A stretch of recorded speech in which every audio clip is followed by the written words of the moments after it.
जो हुआ ना वो आउट ऑफ सिलेबस था, बिल्कुल यार अनएक्सपेक्टेड। मतलब उसे देख के लगा कि दोस्त ऐसे ही होते हैं, उन पे भरोसा करना is just a bullshit. Hey guys, welcome back to my channel. I hope you all are doing well. So firstly, I just thanks to all of you to complete 1K subscriber on my YouTube channel. And please अपना प्यार और support बनाए रखना and videos को प्यार देते रहना. So this video is just related with my relationship. I must say with my life. तो बी पेशेंट एंड थोड़ा सा लंबी वीडियो हो सकती है बिकॉज स्टोरी टेलिंग वीडियो थोड़ी सी बड़ी हो जाती है बिकॉज आपको सब कुछ पूरा सिनेरियो पूरा क्रिएट करना पड़ता है, सब कुछ बताना पड़ता है। तो प्लीज एंजॉय करना। When I was in my college तो हमारा 5 फ्रेंड्स का एक ग्रुप था एंड सारी लड़कियां ही थी ऑफ कोर्स। तो आप बहुत ही ज्यादा इमेच्योर होते हो जब आप कॉलेज टाइम पे होते हो एंड रिलेशनशिप्स बहुत ही कॉमन सी चीज हो जाती है। बट जब आप पेरेंट्स पे आते हो 90s वाले एरा में पेरेंट्स के साथ हम शेयर नहीं कर सकते थे काइंड ऑफ थिंग्स की थोड़ा रिस्पेक्ट वाला है या उतने ओपन माइंडेड नहीं थे जितने अभी हैं जेंजी वाले। उसमें बहुत ज्यादा ओपन है चीजें एंड इतना ऑकवर्ड नहीं लगता था बट तब लगता था ऑकवर्ड। तो हमारे 5 फ्रेंड्स का ग्रुप था एंड जब आप बाहर है तो जब आप पीजी में रह रहे हो या फिर अपना कॉलेज बाहर से कर रहे हो हॉस्टल्स वगैरह कुछ आपका सीन है तो आप लोग बहुत ही ज्यादा आपके जो दोस्त होते हैं जैसे हमारा 5 फ्रेंड्स का ग्रुप था तो हम लोग एक दूसरे को बहुत ज्यादा सपोर्ट करते थे, समझते थे, अंडरस्टैंड करते थे एंड हर चीज शेयर करते थे एंड वो भी करते थे कि अगर आप कुछ गलत कर रहे हो तो उसको बताना भी है। ऐसा नहीं कि उसके गलत में साथ देना है, नहीं, अगर कुछ गलत है सही है उसको गाइड करना है, उसको बताना है। तो ऐसी चीजें थी हमारे साथ। तो अब जैसे रिलेशनशिप्स होती हैं कॉलेजेस में इट्स अ कॉमन थिंग। तो हम लोगों ने एक चीज डिसाइड की थी कि आप पेरेंट्स को तो बता नहीं सकते हैं। अगर हम में से कोई भी किसी नए बंदे को डेट करेगा बिकॉज हमारा किसी का बॉयफ्रेंड नहीं था उस टाइम पे, तो हमने डिसाइड किया था कि अगर हम में से कोई भी किसी नए बंदे को डेट करेगा, ऑफ कोर्स सब नए बंदे को करेंगे, तो उसकी फर्स्ट डेट पर्सनल नहीं होगी। आई मीन वो अकेले डेट पे नहीं जाएगा बॉयफ्रेंड के साथ, हम सब जाएंगे एंड उस बंदे को देखेंगे, जज तो नहीं बट उसकी चीजें ऑब्जर्व करेंगे सब कुछ एंड उसके बाद फर्स्ट डेट के बाद हमें रियलाइज हो जाएगा, पता चल जाएगा कि हाँ ये डेट करने लायक है या नहीं है एंड उसके बाद तुम चीजें आगे कंटिन्यू करोगे। ये चीज हमने डिसाइड की थी। आई मस्ट से कि ये हमारे ग्रुप का एक रूल बन गया था। पढ़ाई लिखाई में ध्यान लगाओ, IAS बनो और देश को संभालो, लेकिन नहीं तुम्हारी। तो when I was in my second year of BTech college तो उस टाइम पे फेसबुक का काफी ज्यादा ट्रेंड था। लाइक जैसे अभी इंस्टा का है, इंस्टा हर कोई इंस्टा यूज कर रहा है, तो उस टाइम पे फेसबुक का बहुत ज्यादा हाइप था एंड बहुत ज्यादा यूज करते थे लोग ना। तो that time I met a guy and he was not an unknown for me because मैंने उसे स्कूल टाइम में देखा था, जस्ट देखा था, बात कभी नहीं हुई थी एंड हमें एक दूसरे का नाम भी नहीं पता था, जस्ट देखा था ऐसे किसी रैंडम, उसको रैंडम तो नहीं बट हाँ मतलब डेली देखते थे बट बात कभी नहीं की थी। तो उसको वो मुझे फेसबुक पे मिला and we talk a lot, number exchange हुए, बातें हुई, बहुत सारी बातें हुई। I think secretly I liked him and आपके जो दोस्त होते हैं वो आपके लाइक को या फिर आपके एक्सप्रेशन को या फिर आपके सिर्फ बातों को कब प्यार में बदल देते हैं आपको पता नहीं चलता है।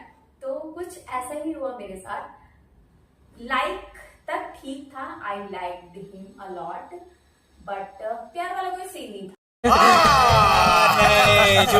ओके, तो एक मूवी आई थी 3G आई थिंक एंड उसका एक सॉन्ग था कैसे बताऊं तुझे डैश डैश डैश। मैं पूरा गाना नहीं गाऊंगी ऑफ कोर्स कॉपीराइट भी आ जाएगा एंड मेरी सिंगिंग बहुत ही ज्यादा वाहियात है, तो मैं नहीं चाहती आप लोग भाग जाए बीच में वीडियो छोड़ के।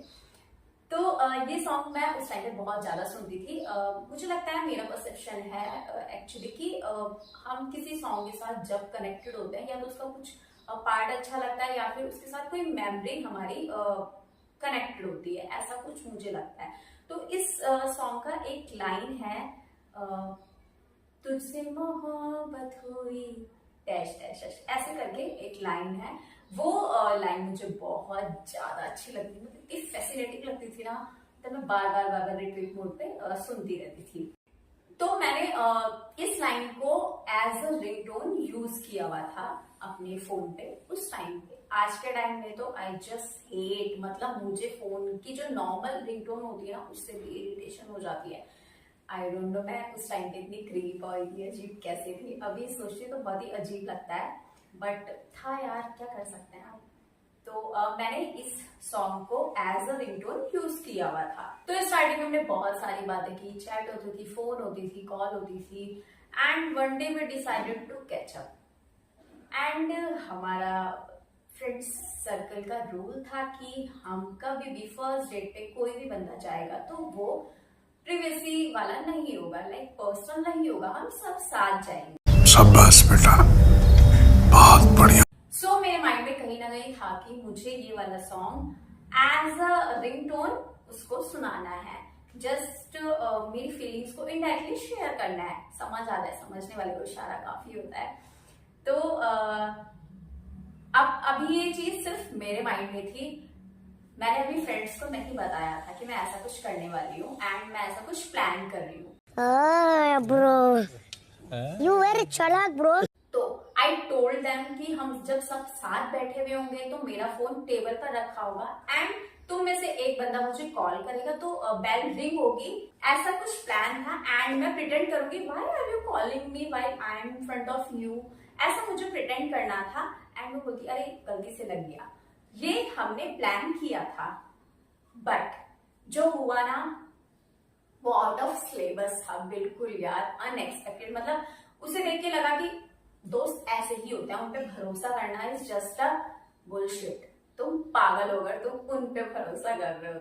क्या बात है, इसको अभी का अभी आईएएस घोषित कर दो। तो फाइनली वो दिन आया जब हम मिले एंड मैंने उसको पहले ही बता दिया था कि हम पूरे 5 फ्रेंड्स का ग्रुप आने वाला है, सिंगल नहीं आएंगे। तो उसको शायद थोड़ी नर्वसनेस थी, क्या थी, तो वो भी अपने एक फ्रेंड को लेके आया था, बिकॉज हमें तो क्या ही नर्वसनेस होगी, हम इतने सारे गए थे। तो फाइनली हम लोग गए एंड मैं एंड मेरे बगल में वो बंदा बैठा हुआ था और सामने हम सब फ्रेंड, मतलब मेरे जो फ्रेंड्स थे एंड उसका फ्रेंड्स था, वो लोग बैठे। तो बहुत सारी बातें हुई, बहुत सारा खाना हुआ, हम बहुत चिल कर रहे थे। एंड आई थिंक मेरे फ्रेंड्स भूल गए थे कि मैं उन्हें किसी और पर्पज से भी लाई थी, कि उन्हें मुझे कॉल भी करनी है, सिर्फ इंजॉय करने के लिए नहीं लाई थी, सिर्फ लड़का देखने के लिए नहीं लाई थी। तो आई थिंक वो चीज वो भूल गए थे, तो मुझे उन्हें रिमाइंड कराना पड़ा। एंड अब मैं तो इधर बैठी थी, वो लोग उधर बैठे थे, मैं कैसे रिमाइंड कराऊंगी। तो मैंने उनको जस्ट इशारों में ऐसे आंखों से बोला कि कॉल करनी है, ऐसे करके मैंने उनको इशारा किया। तो उनको याद आया, हाँ हाँ हाँ, हमें कुछ और भी काम करना था जो कि प्लान था। तो she called me and as per plan मेरा फोन टेबल पर था एंड रिंगटोन का वो वाला पार्ट रिंग हुआ जो मैंने लगाया था। एंड मैंने उसको बोला कि क्यों कॉल कर रही है जब मैं सामने बैठी हूँ। शी सेड, जो उसने बोला वो इतना स्टॉनिश करने वाला था कि मैं आपको क्या बताऊं। मतलब ये बिल्कुल अनएक्सपेक्टेड था, मैंने एक्सपेक्ट ही नहीं किया था कि इतना ऐसा बोल देगी, इतना अजीब बोल देगी जिसका मैं शायद आंसर भी एक्सपेक्ट नहीं कर पाऊंगी। तो शी सेड, तूने ही तो बोला था मेरा फोन टेबल पर रहेगा एंड मुझे ये वाला पार्ट उसको सुनाना है तो मुझे कॉल करना। I was like music.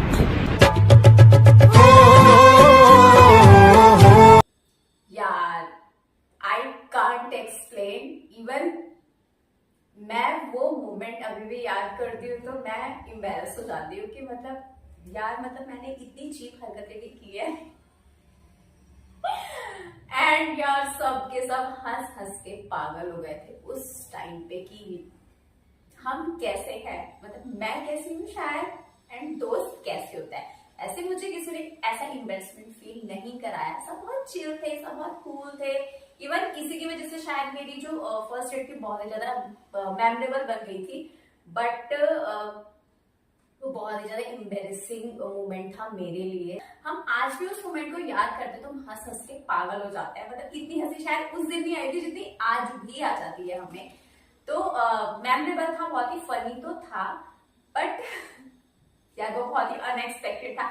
I think अगर चीजें प्लान के अकॉर्डिंग जाती तो चीजें मेमोरेबल नहीं रह पाती, बट उससे जो फ्लिप किया एंड उसके बाद जो हुआ वो मेमोरेबल बनाने वाला था। एंड कभी कभी चीजें अनएक्सपेक्टेडली हो जाती है तो शायद ज्यादा खुशी देती है कंपेयर देन जब चीजें आपके अकॉर्डिंग जाती है। So that's it for today guys. If you are new on this channel then do subscribe and catching up in the next video. Till then, bye bye.